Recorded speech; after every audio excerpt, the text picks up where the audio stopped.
How do you think most people view you? I mean, I would just say it's complicated. Hey, Alex, I'm Michael Zimmerman with Collider. It's so nice to meet you. Michael, what's happening? So I'm interested to know because I really love this documentary series, and I think a lot of people will learn some things about you that they didn't necessarily know. Did you feel like this series is the more of a closing of a chapter for you, or the opening of a new one? I'm hoping an opening of a new one that kind of started post-retirement, right? In many ways, I think part of what's compelling here is that I fell on my face in a very public way. And I think everyone's had some challenges, uh, most probably not as public as mine. I would say most of them, but we can all be relate with going through challenges and going through the fire.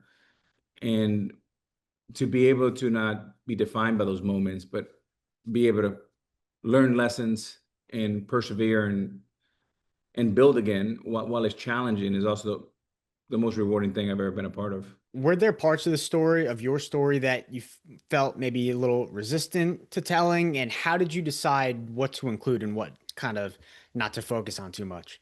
I wanted to focus on the person. I pretty much told a very raw story, and I didn't hold back much. Uh, so the series features interviews with your family, teammates, broadcasters. Which interview became most unexpected or touching for you, and why? Well, for sure, my daughters. I was really interested to see what my daughters had to say. They're two spectacular young ladies that are very grounded. They grew up exact opposite of the way I grew up. But yeah, I think them. I also think the two Mikes, right? Michael K and Mike Francesa, because of the ultimate New York voices. Mike on the radio, Michael K, obviously the soundtrack of the Yankees the last 35 years. He's a hero to a lot of Yankee fans, and he's a both.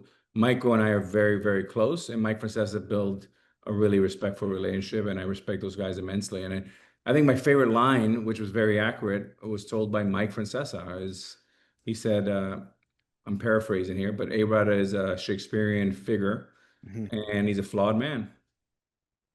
I love that. As a guy in New Jersey, grew up listening to Mike and the Mad Dog. Listening to Michael K every single day on Yes Network. Amazing. I really thought what they had to say kind of, encapsulated the average New York fan baseball experience. I thought that was fantastic. I want to dive a little deeper, go, to, peel back a layer here and talk about your approach at the plate. You've learned patience, you've learned patterns and sequences, anticipation, learning what you're given, maybe some warning shots along the way. How has your experience in the batter's box help you navigate life in your post-playing career? I think a lot of good hitters, they have what it takes in the box. If you can apply those tools, those disciplines, that patient in life, pass the baton, not try to force the issue, take what they give you. I think all that applies really well in the batter's box, but I also think it applies really good in life. When you look back at this documentary, your entire life and your entire career, what surprised you maybe most with it all packed in to about, 2.5, 3 hours rather than, 40 years? Sometimes we have select amnesia. I like to forget a lot of the stuff that had happened and making an ass out of myself and Mike Francesa and, even the way I handled that. The one thing that I think about is, and I noticed this at Fox when I first started in 2016, and I covered the Mets World Series as an active player in 15. I knew the bar was set so low when people said to me, "Oh my gosh, you can talk." That was the first time that I said, "Oh my gosh, people have no idea who I am." Well, they know who I am as a person, or they know who I am. They don't know who I am, which I think was pretty interesting. So I always knew that there was an opportunity at some point to tell my story firsthand.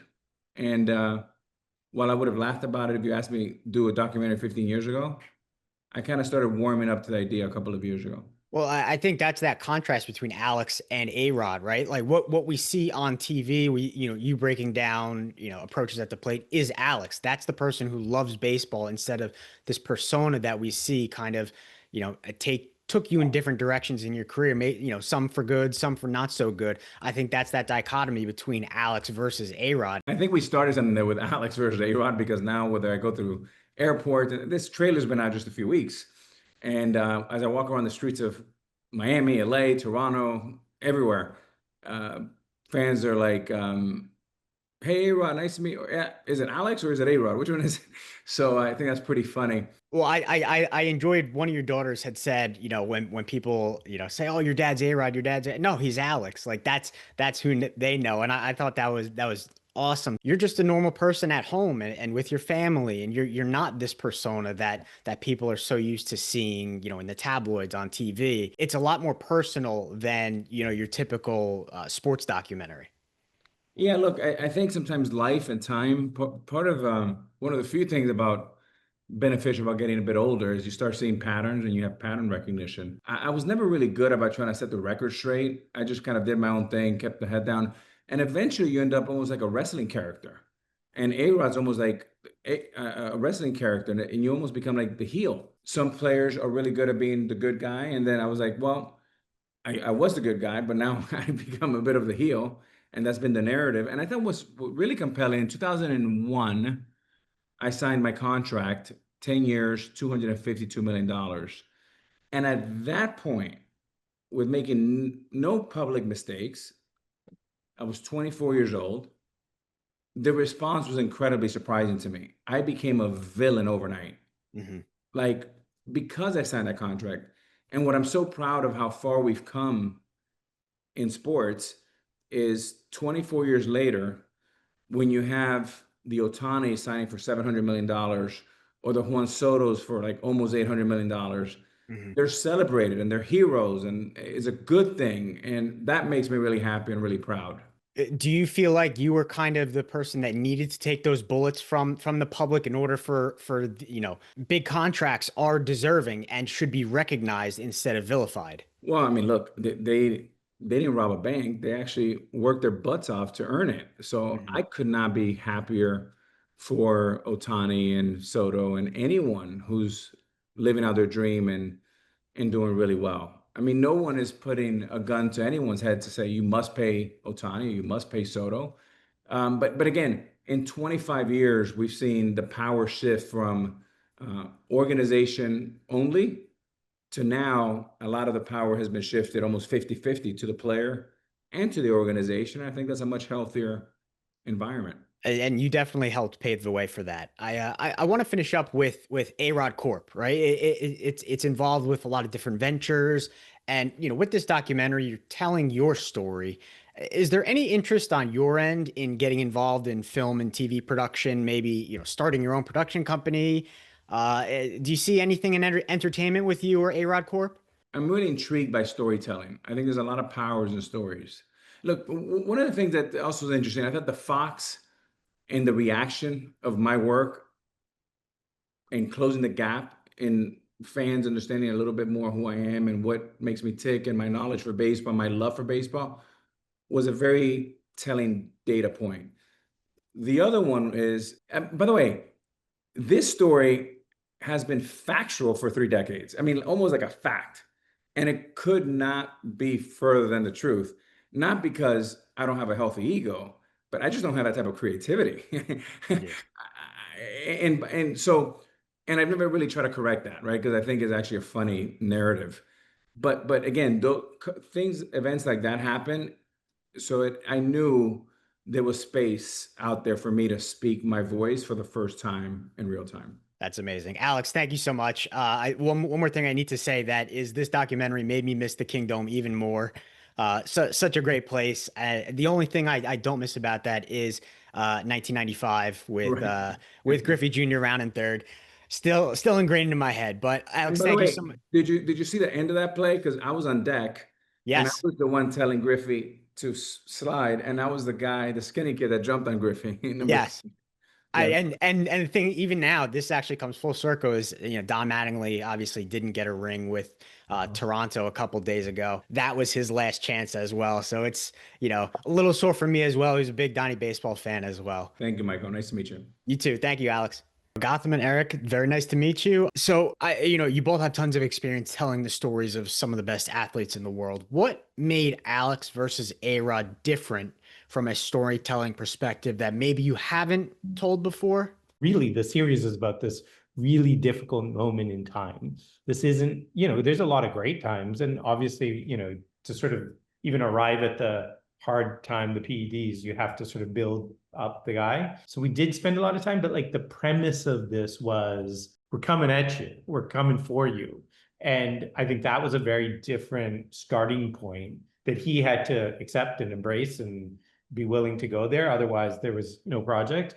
And so I think that was different. You don't usually sort of be like, hey, let's choose the thing that's the hardest thing to talk about and build around that. Yeah, I think that's well said. That is the difference, is like, how do we, like, as Gotham, has made a career out of, like, exploring great performances of elite athletes and flow and peak performance.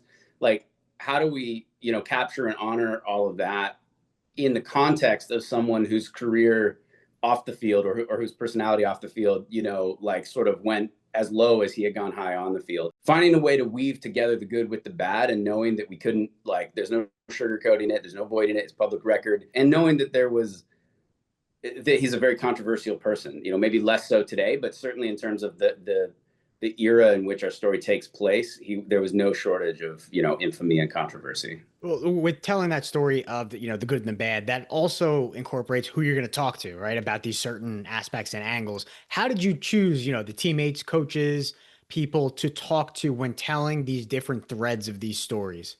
I think where Erik and I don't want to speak for him, but I mean, we've worked together long enough that I think we think alike a lot. Go ahead. Yeah, it has to be people who are there. These have to be real characters in his life, not just commentators, not just pundits. You can find all those people in the archive, and you kind of do. But that for us is a very big defining thing. We're not looking on commentators. We're looking for people who can recall what it was like to be by your side or helping you navigate or whatever it was, real characters in your life.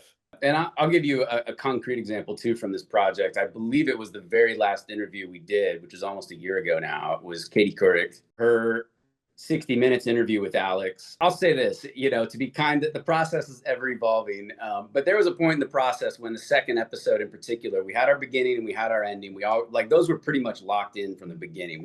The first episode came together very quickly. Episode 2, just narratively, we like kind of knew where it would start and knew where it would end, roughly speaking. But the thread by which we like wove all that together, or the sort of like, the lattice, whatever, that kept it together, was difficult. It was really tough. It felt honestly like a bit of a greatest hits sort of album. When we added Katie, she's the one who like unifies that episode, because she connects the person off the field to the person on the field. And it really has to do with that 60 Minutes interview that she did with him in 2007, I believe. Once we had her side of that story, like the whole episode just like came together in a really, like, I think, satisfying way. At least as a lover of good stories and good cinema, it made me happy, That's awesome. And like you said, yeah, Katie definitely gave you insight on from like, from also a media point of view, but also from somebody who kind of just really knew him on the field as this Arod persona and not Alex.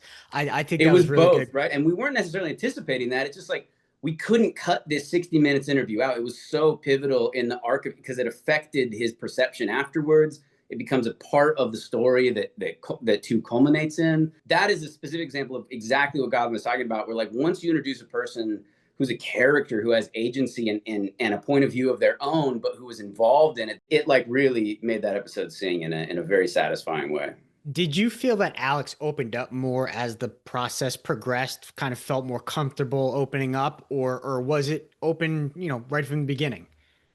No, it's a process. Yeah. I mean, which is, I think, totally understandable, and we expected it. So this is 3 years in the making. And I think getting him to talk about these difficult times, talk about it, again, it's not like he hasn't talked about it, but now you got to talk about it openly, authentically, honestly, let's do it again. Let's, okay, wait, I feel like that was a little A-Roddy. Let's do Alex's version of that.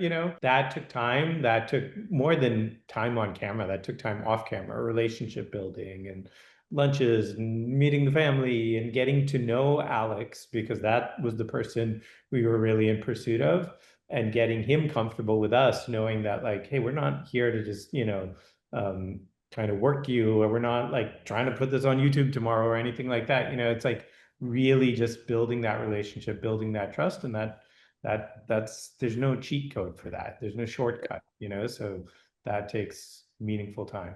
And it was non-linear, there were early shoots where he was like totally like real and authentic, and then there were later shoots where it was like the armor's back on a little bit, and unfolding in parallel to this whole process was his ownership bid to buy the Timberwolves, and that was bringing up like a lot of stuff for him that made it difficult to kind of revisit these things without revealing too much or speaking on his behalf. Like there were times when like Arod came back, and it was like, wait, I thought we moved past this, I thought we were good, I thought we were buddies, or not necessarily buddies, but we had trust. And then it's like, oh no, we're back on the outside again. We gotta start over.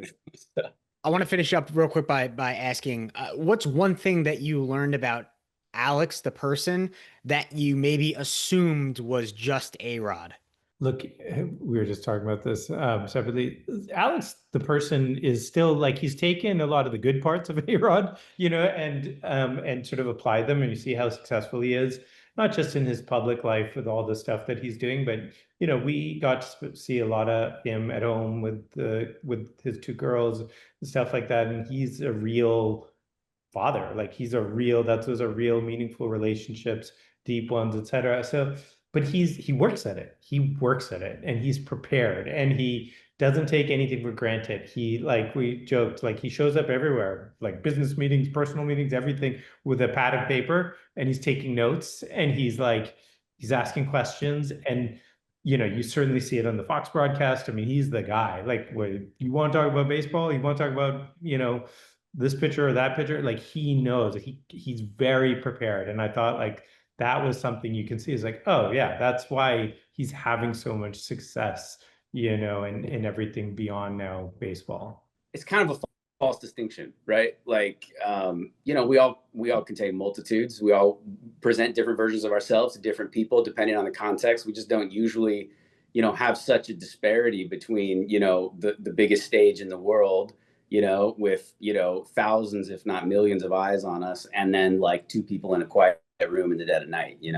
It's a little bit more, even for most of us, and for him it wasn't. And those sort of masks become more exaggerated, I think. But he's both people, and the overlap is there's gray, in the middle, and then there are the extremes, and that's just the reality of it. He's a human being, shocker. Well, thank you both so much. I really appreciate your time. I'm so excited for not only baseball fans to watch this, but people who only know really Arod as this, millionaire, baseball player, and this cocky guy. I'm really excited for people to kind of get the inside story of who Alex is versus Arod. So thank you both so much for your time. I really appreciate it. And it was such a pleasure meeting both of you.